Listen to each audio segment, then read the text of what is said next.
The mood around the training ground must be fantastic, given the run that you're on and the performance, particularly at the weekend.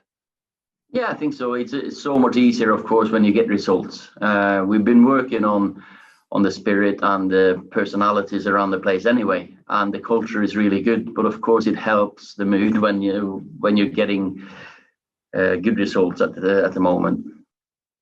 And obviously, the League Cup perhaps isn't top of everyone's priority list, but how important is it for you for perhaps a young group to get that first medal and to push them on? It's always an important step for any team and any player to win a trophy, and that's something we're aiming for. We've got to make changes, of course. We've got to freshen it up, but the team will be a fresh one, which I think can give Everton some problems. Yeah. You mentioned at the weekend that the League Cup was a first medal for the likes of Patrice Evra and Vidic when you were at the club, and then 2 years down the line they were winning titles and the Champions League. Is that the kind of platform that this competition can give a young side? Yeah, I think you can use it as many aspects of it, and of course, when you get to a final, if you do so, you have a chance to taste that winning feeling. But it's also, and it has always been, a chance for the players who've not really played the last few league games that need more game time. So of course, it's a big one for the squad as well to feel that you're valued if you maybe not playing every single league game as well. I don't know if you saw at the weekend that Marcus Rashford did an interview, and he said that he felt that this group in particular was so close to winning trophies after getting to 3 semi-finals last season. Is that a feeling that this group gives you as well, that they are just maybe one step away from winning things? Well, we certainly were one step away from a final last season, and we finished the season really strongly in the league as well. So of course we were disappointed that we didn't get to a final or lift a trophy, but then again, that's the next step for these now. I think everyone felt how close we were, and the mood and the spirit and the culture has improved since then. So and the belief has grown, because we know that we've got players. So say Marcus, then Anthony, Mason, they've not really kicked or really been on fire this season. And when we get them scoring more goals, I'm sure we'll look more of a threat. What gives the players more belief this season, perhaps, than they had this time last year? What is behind that? I think the form and what we've done in 2020. I think they look at we're more consistent. We're up there behind the top 2 teams the last 3 seasons, of course. But in 2020, there's not too many teams that have taken more points than us. So of course, performance is that's the main thing. You have to get results and performances to get that belief.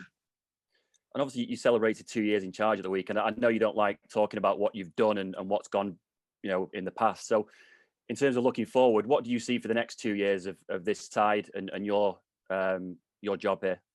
No, of course, as I'm saying here, to get to a first final, to get the first trophy is going to be massive. To even more so stamp the playing style and the DNA into the players. We've brought a few very good players in that been at the club less than half a year, and they've made us stronger. But they need to get used to the Man United, how do you say, style of play, but also the way of life. Because when you work for Man United, when you play for Man United, it's taking over your life. It's not just one of the clubs in the world, it's the biggest in the world, and it's the more interest, more criticism, more praise. So you got to find a balance on how can you live your life as a Man United player. I mean, is that one of the reasons why you've been so careful with recruitment, that it's not just signing good players who play on the pitch, it's everything, it's your life, the way you go about your business off the pitch and away from Carrington? Is that one of the reasons why you have to be so careful with the players? Well, I think so. I think you can easily get carried away. with success or setbacks. You need to be stable. You can't be too emotional at Man United. And of course, I was part of a dressing room that was exceptional. We never ever agreed or never ever accepted 99%. It was just you either come in and you give everything you got or you're out. And of course, I want to get there. It's not as easy a quick turnaround as that, but we're getting there. I mean, you say that. I mean, you talked a lot about the philosophy and the playing style that you want to introduce here. It's obviously not as simple as getting in front of them and saying, we're going to play like this. I mean, how much of a challenge is it to change the mentality or the playing style of an entire group like you're doing? Well, mentality, it also goes down to recruitment. You've got to be very, very sure that they're the right people and they're hungry enough to learn, humble enough to learn. Playing style, of course, you come from different backgrounds and different styles, but we have always had in the core of our play is quick attacking football. But also, you have to defend really well. You have to be you have to be humble enough to know that you have to work hard. And the game against Leeds set new standards for me physically as well. The players have shown that we are capable of matching the fittest teams in the world or in Europe, and that was a great sign for me. Just on one final one, there's obviously a lot of players who are playing very well for you at the moment. Paul Pogba, one of them, who we expect to see tomorrow night.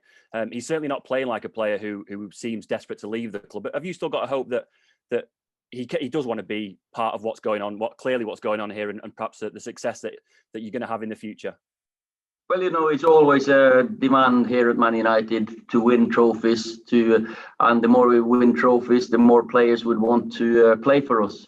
And then the higher standard you've got to set yourself. So it's a demand for the players. It's a challenge for the players that we want them to improve and get better and better. Paul has been there now for a while, and of course he wants to win more trophies. And he's got a very, very good attitude to the training and to the playing football. He loves football. He's ambitious. He wants to have success. Like most of the others that are in the squad. We're not all the same, but I would say that this squad has impressed me with their attitude and spirit lately, and the way they go about their work. Of course, it's down to us to win trophies, and then let's see who will be part of the team going forward. Just one final one before I let you go. I know that you like to say that it's just one game at a time, but there does seem to be a little bit of a key run coming up. You've got games in 3 competitions, starting with Everton on Wednesday. Obviously Leicester, Wolves, Villa, and then Liverpool mid-January. That feels like a very key run in terms of the success that you could possibly have this season. Massive run, very important that we all do all the right things, recoveries, and prepare and pick the right teams, not rest players, because you don't rest them, you rotate them. I don't think it's fair to say you rest players when you change and you got full internationals and top players coming into the squad, and that's part of being at Man United, that you are a good player, you are an international, and you are available when asked upon. So there won't be, like in the lockdown period or after the restart, that we have the same team for 6, 7, 8 games. No chance. I'll make changes. Well, thank you very much for watching ESPN on YouTube. For more sports highlights and analysis, be sure to download the ESPN app. And for live streaming, premium content, and let's not forget as well, ESPN FC 7 days a week. Subscribe to ESPN Plus.